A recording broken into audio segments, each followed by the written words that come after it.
আল্লাহ সুবহানাহু ওয়া তাআলা ইরশাদ করেছেন, রুবামা ইয়াওয়াদ্দুল্লাযীনা কাফারু লাউ কানু মুসলিমিন। অর্থাৎ কাফেররা একটা সময় খুব আকাঙ্ক্ষা প্রকাশ করবে, আক্ষেপ করবে, হায় যদি তারা মুসলিম হতো। কখন এই আক্ষেপটা করবে কাফেররা? দুনিয়াতে তো আক্ষেপ করলে তো মুসলমানই হয়ে যেত, তাহলে আক্ষেপটা কখন করবে?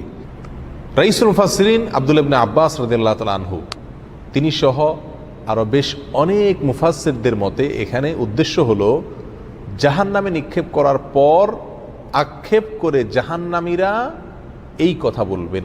জাহান্নামীদের মধ্যে দুই ধরনের লোক থাকবে, এক তো হলো অমুসলিম কাফেররা, আর দ্বিতীয়ত হলো মুসলমানদের মধ্যে যারা পাপিষ্ঠ এবং তাদের পাপ বা গুনাহের পরে তারা তওবা করেননি অথবা তাদের তওবা কবুল হয়নি, এরকম লোকেরা জাহান্নামে যাবেন। তাহলে এই দুই শ্রেণীর লোকেরা যখন জাহান্নামে থাকবে, তখন এই উভয় শ্রেণী জাহান্নামীদের মধ্যে কনভারসেশন হবে, কথোপকথন হবে। অমুসলিম জাহান্নামী মুসলিম জাহান্নামীকে বলবে যে তোমরা তো তাওহীদবাদী ছিলা, মুসলমান ছিলা, তো তোমরাও জাহান্নামে, আমরা তো আল্লাহকে বিশ্বাস করি নাই, আমরাও জাহান্নামে, তো লাভ হইল কি? তোমরা মুসলমান যে হইলা, তাওহীদ লালন করলা, ফায়দা কি হলো, লাভ কি হলো? তোমরাও জাহান্নামে, আমরাও জাহান্নামে। তখন কাফেররা এই কথা বলার পরে আল্লাহ সুবহানাহু ওয়া তাআলার রহমত এবং দয়া উদ্রেক হবে মুসলমানদের প্রতি, আর কাফেরের উক্তির কারণে আল্লাহ সুবহানাহু ওয়া তাআলা রাগান্বিত হবেন যে আমার তাওহীদবাদী বান্দা তাওহীদে বিশ্বাস করত কিন্তু তার ভুলের কারণে সে জাহান্নামে আসছে, এই জন্য তাকে আজ ছোট করছে কাফিরে।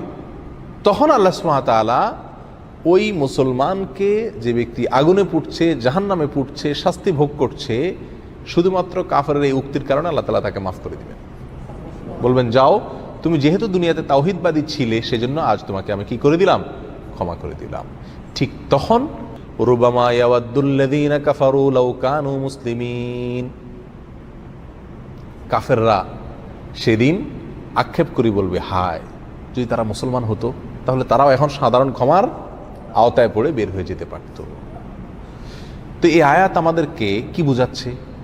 এই আয়াত আমাদেরকে বোঝাচ্ছে যে মুসলিম যদি অন্যায় করে, অপরাধ করে, যার জন্য সে জাহান্নামে যায়, আল্লাহ সুবহানাহু ওয়া তাআলা চাইলে যেই কোনো সময় তাকে কি করবেন, ক্ষমা করে জান্নাতে প্রবেশ করাবেন। অতএব জাহান্নামে গেলে সে চিরকাল জাহান্নামে থাকবে, এই উক্তি মোটেও কি নয়, সঠিক নয়। রাসূল আকরাম সাল্লাল্লাহু আলাইহি ওয়াসাল্লামের বহু হাদিস পাওয়া যায়, যে হাদিসগুলো থেকে স্পষ্ট প্রমাণিত হয় যে জাহান্নামীদের মধ্যে থেকে যারা মুসলিম, যাদের মধ্যে ঈমান আছে, তাদেরকে আল্লাহ সুবহানাহু ওয়া তাআলা জাহান্নাম থেকে কি করবেন, এক সময় বের করবেন। এবং এই বিষয়ে হাদিস ভুরি ভুরি। যে হাদিসকে স্বীকার করে সে কোনোদিন এই আকীদাকে অস্বীকার করতে পারে না যে মুসলমান মুমিন ব্যক্তি জাহান্নামে তার অপরাধের কারণে গেলেও এক সময় সে জান্নাতে ঠিকই কি করবে, প্রবেশ করবে। অতএব যে জাহান্নামে যাবে সে চিরকাল জাহান্নামে থাকবে, এটা আহলে সুন্নাত ওয়াল জামাতের আকীদা নয়, এটা মুতাজিলাদের আকীদা। এই ভ্রান্ত আকীদার উপরে আমাদের সচেতন থাকা উচিত, সাবধান থাকা উচিত।